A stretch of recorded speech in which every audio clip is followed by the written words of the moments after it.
Welcome back to my channel Vaishnavi wife's official. तो आज है मकर संक्रांति और मकर संक्रांति की आप सभी को ढेर सारी शुभकामनाएं। मैं माफ़ी चाहूँगी सबसे पहले तो कि कल मैं अपनी वीडियो पोस्ट नहीं कर पाई क्योंकि कल मेरी थी क्लोजिंग। बहुत हेक्टिक शेड्यूल था और रात में जब 10 बजे मैं वीडियो बनाने बैठी तो टाइम बहुत हो चुका था, तो उसके बाद मैंने वीडियो पोस्ट करना सही नहीं समझा। बट मैंने कल छोटे छोटे से शॉर्ट्स डाले थे जो मुझे लगा कि हाँ टाइम नहीं है पर मैं शॉर्ट्स डाल सकती हूँ। तो आज है मकर संक्रांति। आप सभी लोगों की मकर संक्रांति कैसी रही, क्योंकि अभी ये 3 बजे से मकर संक्रांति लगी है और जो कि कल तक रहेगी, कल 12-1 बजे तक रहेगी। ये मेरे पंडित जी हैं, मैंने उनसे बस पूछा था। तो मकर संक्रांति क्यों मनाई जाती है, इसका मेन उद्देश्य क्या है, आप लोग जानते हैं और नहीं जानते हैं तो इस वीडियो में आज मैं आपको बताऊंगी कि मकर संक्रांति क्यों मनाई जाती है। तो सबसे पहले आपको मकर संक्रांति की और आपके परिवार को ढेर सारी शुभकामनाएं। भगवान आपके जीवन में सुख समृद्धि यश वैभव कीर्ति मान सम्मान सभी लेकर आए। तो मकर संक्रांति क्यों मनाई जाती है, इस वीडियो को एंड तक देखिएगा और अगर आपको वीडियो पसंद आए तो चैनल को सब्सक्राइब और वीडियो को लाइक ज़रूर कीजिएगा। मकर संक्रांति क्यों मनाई जाती है और मकर संक्रांति का उद्देश्य क्या है। तो मकर संक्रांति का ये जो पर्व है भगवान सूर्य देव के मकर राशि में प्रवेश के साथ मनाया जाता है। भगवान सूर्य देव इस दिन मकर राशि में प्रवेश करते हैं। ये वो क्षण है जब सूर्य देव भगवान जो हैं उत्तरायण होते हैं और खर मास के बाद शुभ काल प्रारंभ होता है और इस दिन किया हुआ दान पुण्य पूजा अर्चना का बहुत ही श्रेष्ठ और उत्तम फल हमें प्राप्त होता है। वैसे तो मकर संक्रांति भारत के अलग अलग प्रदेशों में भिन्न भिन्न नामों से जाने जाते हैं। तमिलनाडु में मकर संक्रांति को पोंगल नाम से जाना जाता है। उत्तर भारत में मकर संक्रांति के नाम से जाना जाता है। महाराष्ट्र और गुजरात में इसे उत्तरायण के नाम से जाना जाता है। आसाम में इसे माघ बिहू के नाम से जाना जाता है। नाम चाहे अलग हो लेकिन सभी का मूल भाव एक ही है और वो है सूर्यदेव की उपासना और दान पुण्य के कार्य।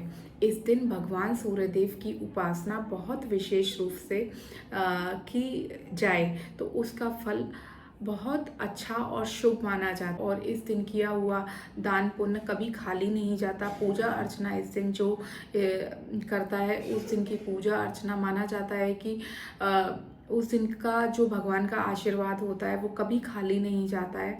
तो जो इस दिन बहुत अच्छे से सच्चे दिल से भगवान की पूजा अर्चना दान पुण्य के कार्य करता है उसके ऊपर भगवान की विशेष कृपा होती है। तो अगर इस तरीके से अगर आपने आज के दिन पूजा की है तो आप समझ लीजिए कि ये जो साल है आपका वो बहुत बहुत बहुत अच्छा जाने वाला है।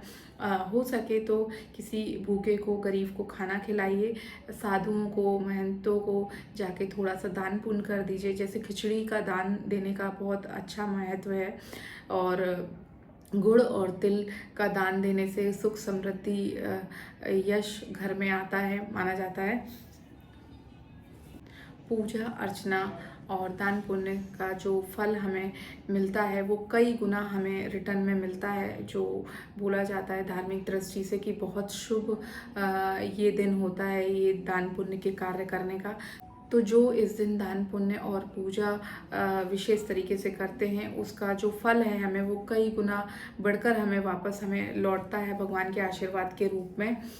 इस दिन किए गए पूजा जप तप का हमें फल शीघ्र ही प्राप्त होता है। मतलब कहा जाता है कि इस दिन अगर हमने कोई भी पूजा जप या तप किया है तो उसका जो बोलते हैं ना हम पूरी साल मेहनत करते हैं पूजा पाठ करते हैं और अभी कई लोग बोलते हैं कि कुछ हो ही नहीं रहा कुछ मिल ही नहीं रहा। तो इस दिन पूजा जप तप दान पुण्य जो करते हैं उसका हमें शीघ्र ही फल प्राप्त होता है। ये जो इस दिन की पूजा पाठ या दान पुण्य या जप किया गया ये कभी खाली नहीं जाता है। और सबसे बड़ी बात हमारा देश कृषि प्रधान देश है। मकर संक्रांति का ये जो त्योहार है नई फसल का प्रतीक भी माना जाता है इस दिन को, क्योंकि हमारा देश कृषि प्रधान देश है। तो जो नई फसल होती है इस दिन को नई फसल के प्रतीक के रूप में भी मनाया जाता है। किसान इस दिन प्रकृति और सूर्यदेव को नमस्कार करके उनको आभार व्यक्त करते हैं, क्योंकि किसानों के लिए भी ये दिन उतना ही खास है जितना हमारे और आपके लिए है, क्योंकि उनके लिए वो उनकी कर्म भूमि है। सूर्यदेव को जीवन, ऊर्जा, सत्य और तप का प्रतीक माना जाता है, इसलिए इस दिन उनकी विशेष आराधना की जाती है। ये जो पर्व है बिना दान पुण्य के अधूरा है, बिना पूजा पाठ के अधूरा है। इस दिन आज अभी 3 बजे से ये मकर संक्रांति का पर्व स्टार्ट हुआ है और कल तक रहेगा, मतलब 15 जनवरी 2026 को दोपहर 12 बजे तक रहेगा। तो हो सके तो इसके अनुसार कार्य कीजिए और दान पुण्य कीजिए, वस्त्र दान कीजिए और भोजन दान कीजिए, खिचड़ी, तिल, गुड़, लड्डू का दान कीजिए, पूजा जब तब जितना हो सके उतना कीजिए, सूर्यदेव को अर्घ दीजिए, क्योंकि इस दिन उनका विशेष पूजा की जाती है।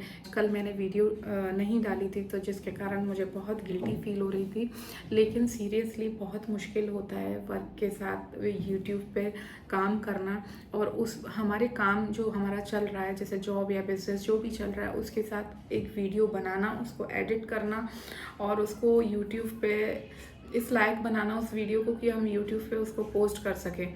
तो ये बहुत इजी टास्क बिल्कुल नहीं होता, ये बहुत टफ टास्क होता है, क्योंकि मैं कर रही हूँ तो मुझे पता है कि मैं कितनी मुश्किल से टाइम निकाल के एक वीडियो बनाती हूँ, फिर उसको एडिट करती हूँ, फिर उसको कहीं जाके पोस्ट करती हूँ और दूसरे दिन देखती हूँ तो उस पर 2 या 4 या 5 व्यूज़ आते हैं।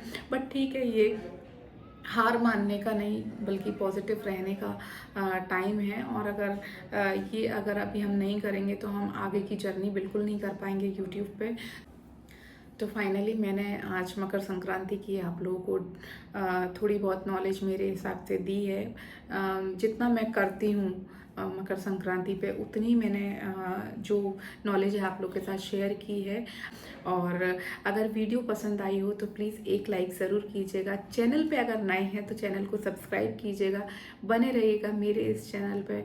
ऐसे ही नई नई वीडियो बनाकर अपने हिसाब से जो मेरे पास नॉलेज है वो आपके साथ शेयर करते रहूँगी। Thank you so much.